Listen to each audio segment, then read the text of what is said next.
Hello, and welcome to another NetApp Cloud video for NetApp Cloud ONTAP and OnCommand Cloud Manager. In this video, we want to show you how you can quickly get started with both Cloud Manager and Cloud ONTAP.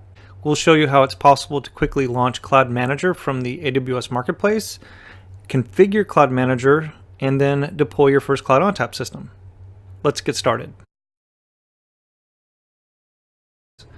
Once going to the AWS Marketplace at aws.amazon.com/marketplace, we can go ahead and search for what we want.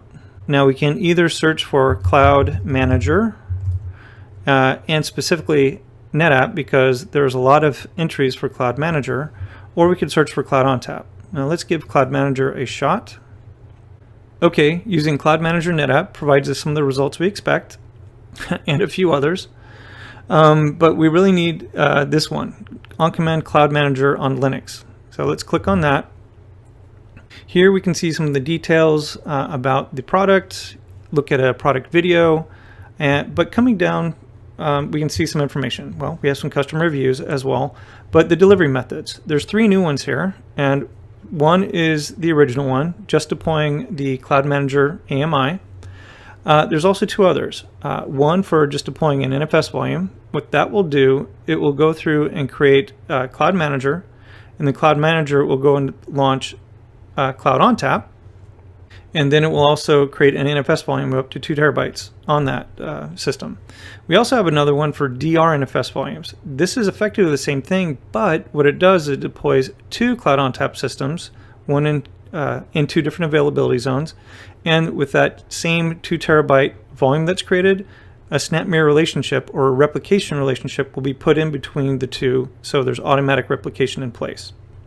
So there's some other details here, but that's not the purpose of this video. We're going to launch Cloud Manager in our environment, so I'm going to click on Continue and provide some information on where I want this to launch. So let's do this. It's already identified what version. That's the one, the region, East. I actually am going to change this over to Oregon. And then the instance type, I can see I have a T2 medium or an M3 medium. The T2 medium is cheaper. That's the one I'm going to use. And our VPC settings. Here, I only have the one VPC, and I have a few different subnets, but I'll take the default that it shows, or I can create a new one. In security group, I'm just going to pick the default for deploying this, but if you do have a security group that you would like to use, you can just identify that via the dropdown. And as with all AWS instances, you need to identify a key pair file. So this is the one that I'd like to use. And then click on Accept Terms and launch with one click. This looks good. So now let's go over to our AWS EC2 console.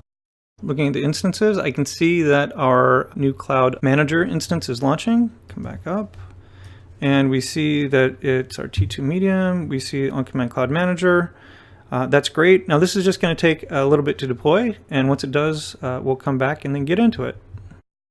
Okay, now that we've waited a few minutes, we can see that our new Cloud Manager system is up and running in our Amazon region.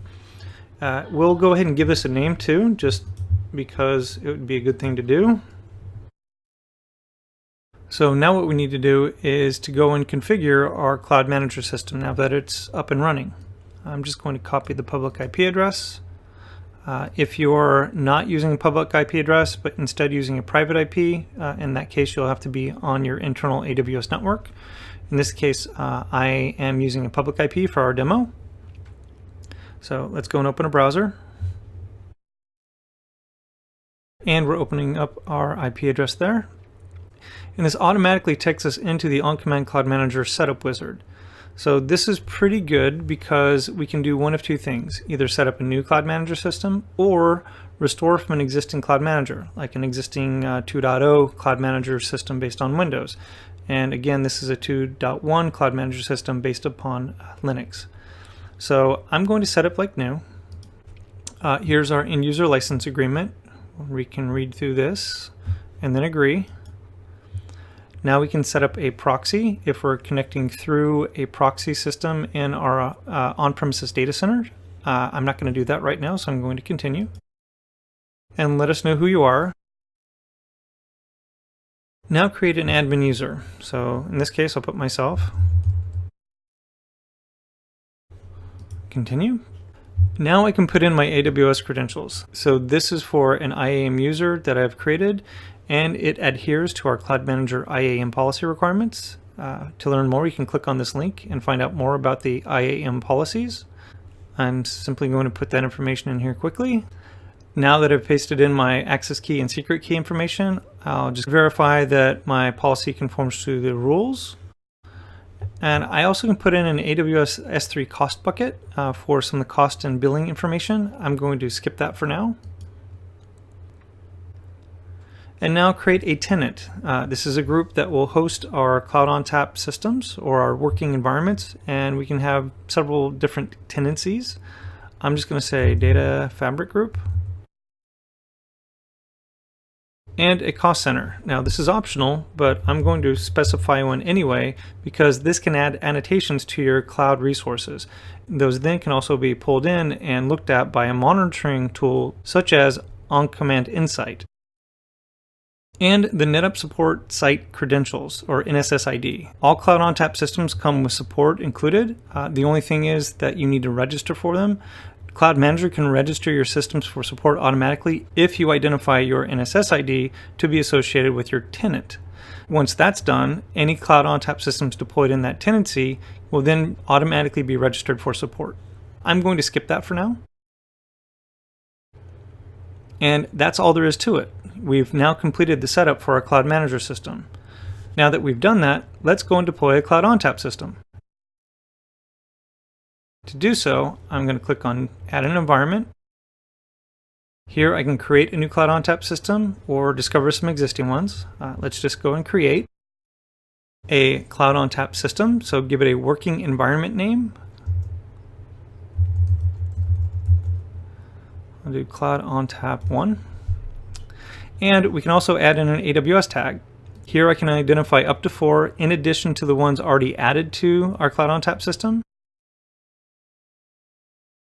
The next step is where we can identify the data security for our Cloud ONTAP system. In this case, I can either have no security, I can have Cloud ONTAP managed security, but in order to use this option, I first need to set up a key management system to be used with Cloud Manager, or AWS managed for EBS encryption at rest. I'll choose this option for now.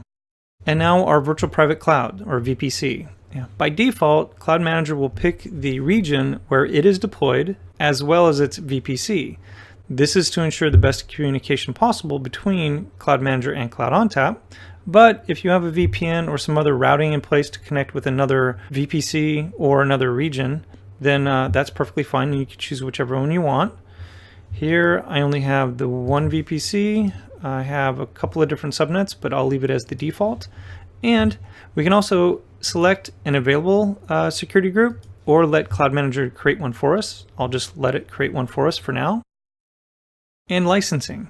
This is where we can choose any one of the available Cloud ONTAP offerings, as well as a version of Cloud ONTAP if we want to choose a different version. Now, I'm on an engineering build, so I'm going to have something slightly different from what you'll see with the production version. I'm just going to pick the latest build. I'll just pick Cloud ONTAP Standard, and I'll choose the instance type. In this case, I'll just go ahead and pick an R3X large. I'll continue. And our NetApp support site credentials. This is where, since I did not add an NSSID for my tenancy, I would end up putting it in here. Now, since this is a single node cluster data ONTAP system in the cloud, let's go ahead and put a password for admin. And we can also choose the initial size and type of our data disk. So either standard or magnetic. Magnetic can go up to a size of 1 terabyte. General purpose or AWS GP2 can be up to an 8 terabyte size of disk. Let's go ahead and pick the default. The default is actually 1 terabyte, so we'll stick with that for now. Continue. And we can create a volume. Cloud Manager allows you to create a quick volume. The wizard works for NFS and CIFS. Cloud ONTAP does support NFS, CIFS, and iSCSI. So, but in this case, just quickly, I'm going to deploy a new NFS volume. I'll give it a unique volume name. I'll pick something very unique, vol1. And also a size, I'll be unique there. I'll do 13 gigabytes.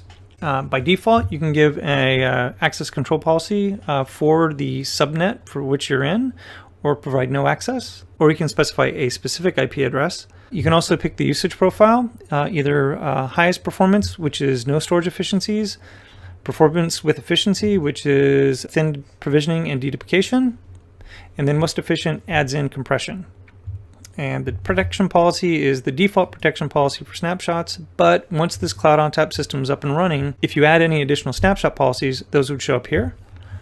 And this is optional, you can skip it, but since we've gone through it, let's go and continue. Now we can review and approve. This is the information for our Cloud ONTAP system, information for a volume since we've selected to create one, and 2 confirmation pieces. I understand that in order to activate support, I must first register. Yep, we skipped that. I get it. And I understand that Cloud Manager will allocate the appropriate resources in AWS. And what this means is that the meter starts running when you click go for these different AWS resources. And they're all listed out here if you want to look at what's going to be deployed when you launch your own. I'm going to confirm that I understand. Also, something kind of cool and new in Cloud Manager 2.1 is showing the API request. So if you want to try and issue this remotely, you can identify the API to use down here in the lower right corner under API documentation. And this is the actual JSON response body that you would end up submitting in order to do this actual request. And that's actually what we're doing under the covers. So that gives you a little more guidance on what's going on.